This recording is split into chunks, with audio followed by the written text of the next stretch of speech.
Well, with Star Trek Day of the Dove, we have a story all about peace, and why can't we all just get along, Yeah.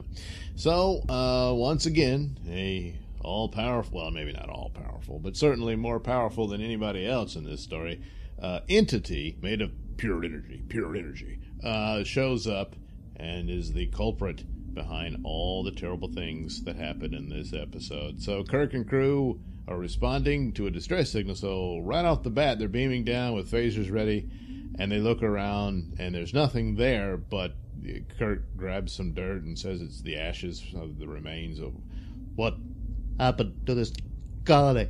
And suddenly he gets a call from the Enterprise above, and they'd say, hey, Klingon ship's coming into orbit. And then Kirk's, so there it is, the Klingons. And but oddly enough, the Klingon ship just starts to fall apart. It's having internal explosions and whatnot. And so Spock's monitoring the situation. Suddenly some Klingons beam down to the planet's surface and take captive of Kirk's landing party there. And then the Klingon Captain Kang knocks the crap out of Kirk, and there you go. Meanwhile, they all fail to notice the little strange entity that's glowing in the background. So basically what happens is we have kind of like the mischievous god here, or god of war if you wish, manipulating these people. And he's manipulating both the Klingons and the Enterprise crew. And apparently, I gathered from all this that even the colony wasn't even real, that they had been manipulated at that point to arrive there. There's also the thing of Chekhov loses his shizness and starts attacking the Klingons, and then turns out the Klingons have agonizers, just like in the mirror universe that the Empire had. I would have thought the Klingons from the mirror universe would have been a more peaceful race, so they could be the opposite, but yeah. But anyway, so once again, Chekhov gets tortured there. But it's all about he hates the Klingons because he believes they're responsible for the death of his brother. Well, it turns out he never had a brother. It's just the entity puts this in his head. So a lot of aspects of the episode you could conclude. There's not an overwhelming amount of it. It's not like Kirk loses his mind and says, they killed my wife, when he never had one. Stuff like that. But I'm drawing the conclusion that the original colony that they went to rescue never existed. Meanwhile, the Klingons said they were receiving a distress signal to the planet, and all this. Of course, they don't believe each other. And the entity must have caused their ship to be destroyed. It, for whatever reason, decided it was going to use the Enterprise. And so Kirk says, oh, well, I'm captured. I guess he's got to obey Kang's orders and have them all beamed up to the Enterprise. Well, Kang stupidly falls for that one. So Kirk sends a signal to Spock, and Spock knows what to do. So he beams up the landing party, but the Klingons remain immaterial within the circuitry of the transporter module or what have you, and then they beam them in when they're ready for them, and they're captured. So everything seems fine. Kirk says, well, we'll get to the bottom of this and turn them over to the Federation base or what have you. And then, oh no, the ship has all kind of mechanical failures and starts going off at warp 9, heading on a direction that would take it out of the galaxy, and they can't seem to get control of it. They suspect the Klingons sabotaged it, but no, they didn't. And he goes to confront them, and suddenly their phasers and a bowl of fruit and whatever else all turn into swords. So the entity has the ability not only to manipulate their minds and encourage hatred amongst them, but it can transmute material. Now, later on, Spock says, wow, this is a very powerful entity that it can do this. Yes, but theoretically, you could do the exact same thing. You have replicators. So, because at one point, they suspect the Klingons are pulling something on them. But Spock says, look, I don't think they have the technology for this. Well, I saw them beam down, so yes, they do. But, all right, we'll just have to move along because that remains a thing in Star Trek. A transporter and replicator would have to be some amount of limits on them. But there again, I don't know why would there be a limit if there's a pattern for a sword in there, and you could just take some, I don't know, chair or whatever and rearrange it into several swords, out of the amount of matter you have there. So, but well, we just got to get them fighting, and if they had phasers and stuff, they would end pretty quickly. So that's what the entity wants to do. So I guess for the purposes of this one episode, maybe the entity is manipulating them into not thinking that, which kind of defeats the purpose that Kirk and Spock are able to overcome its influence and defeat it. But I mean, maybe Spock, but I don't know. So ultimately, the entity is using their already latent, or maybe not so latent, bigotry about each other. This happens even between the crew. All of a sudden, McCoy is just a big racist. Let's kill them all. We know what those people are like. And all that stuff. And most disturbing of all is Chekhov spirals down into total madness and takes off, disobeys Kirk's orders, takes off with a sword, and then attacks the Klingon captain's wife, Amara, I think it was, and attempts to rape her until Kirk shows up and beats the crap out of him.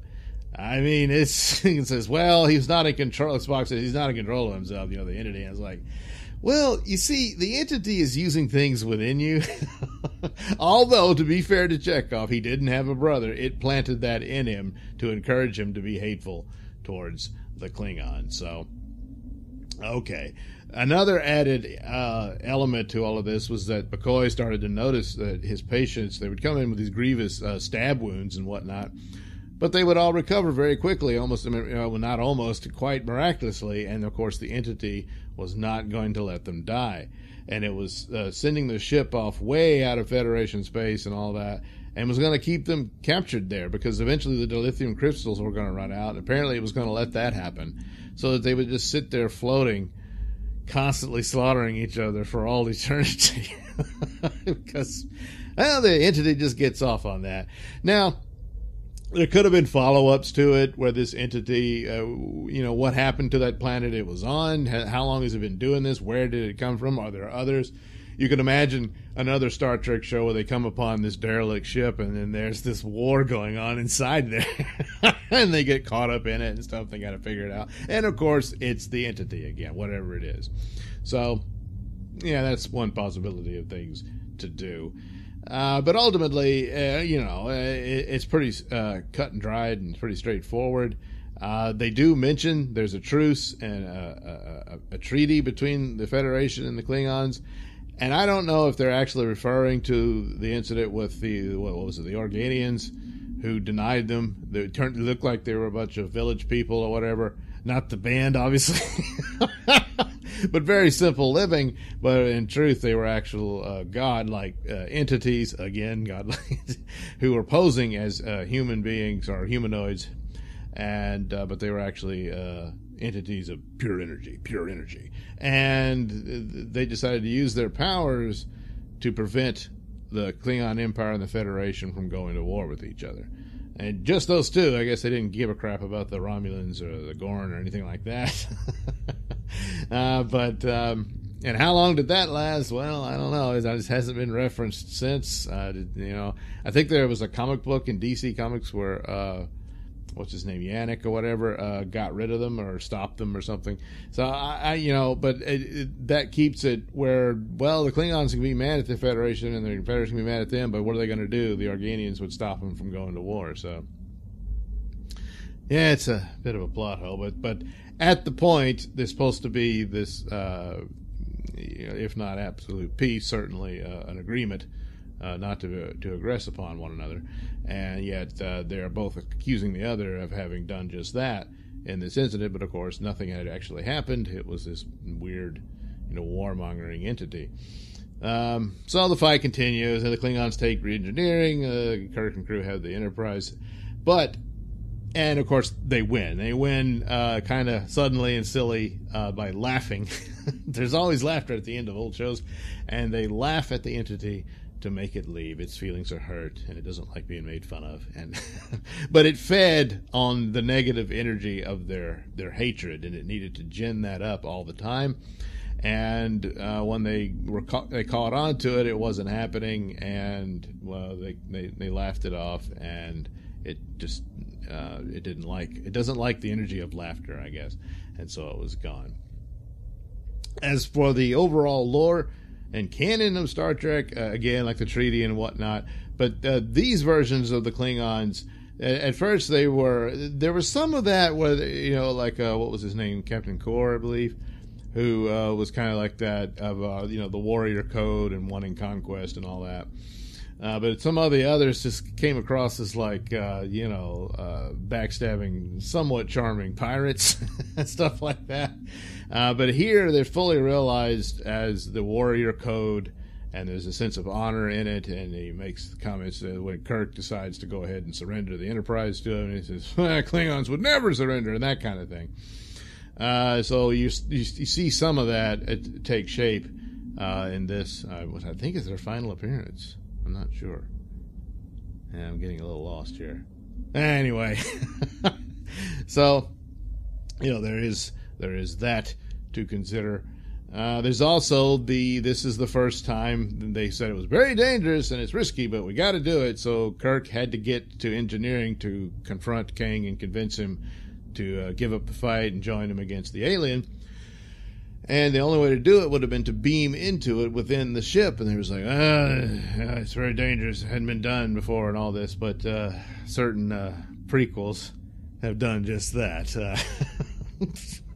But it was all secret. No one knew. So stupid. So, of course, they got Spock there and Scotty, so they figure it out. And he's able to beam into the engine room. And they have a little duel at first, but then they come together and have a good laugh at the aliens' expense. So there you go, Day of the Dove. And I guess after that they just sat around, had some drinks, and I don't know, watched movies or something until they could turn the Klingons back over to their empire.